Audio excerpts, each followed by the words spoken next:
ചെരുപ്പ് ഇങ്ങനെ കൂട്ടിയിടാറുണ്ടോ? ശ്രദ്ധിക്കൂ. വാസ്തുശാസ്ത്രത്തിന് വിപരീതമായി വീടിനുള്ളിലും വീടിന് പുറത്തും സാധനങ്ങൾ വയ്ക്കുന്നത് പല ദോഷങ്ങൾക്കും ഇടയാക്കും. ഇത്തരത്തിൽ ശ്രദ്ധിക്കേണ്ട ഒന്നാണ് വീടിനുള്ളിൽ ചെരുപ്പിൻ്റെ സ്ഥാനം. അലക്ഷ്യമായി ചെരുപ്പുകൾ വലിച്ചെറിയരുത്. ഇക്കാര്യങ്ങൾ തീർച്ചയായും അറിയുകയും അതിനനുസരിച്ച് മാറുകയും വേണം. ഇല്ലെങ്കിൽ സർവനാശമായിരിക്കും ഫലം. വീടിൻ്റെ പ്രധാന വാതിലിന് സമീപത്തായി ഒരിക്കലും ചെരുപ്പ് സൂക്ഷിക്കാൻ പാടില്ല. പ്രധാന വാതിലിന് സമീപത്തായി ചെരുപ്പുകൾ ഇടരുത്.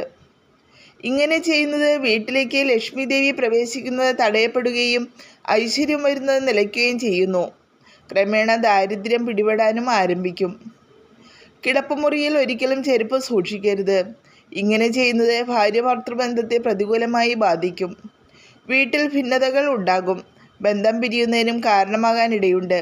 ചെരുപ്പ് സൂക്ഷിക്കാൻ അരുതാത്ത ദിശകളുണ്ട്. ഇവിടെ ചെരുപ്പ് സൂക്ഷിക്കരുത്. വടക്ക് കിഴക്ക് ദിശയിൽ ചെരുപ്പ് ഒരിക്കലും സൂക്ഷിക്കരുത്.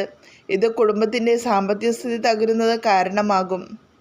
വീടിൻ്റെ തെക്ക് പടിഞ്ഞാറ് ദിശകളാണ് ചെരുപ്പ് സൂക്ഷിക്കാൻ ഉത്തമം.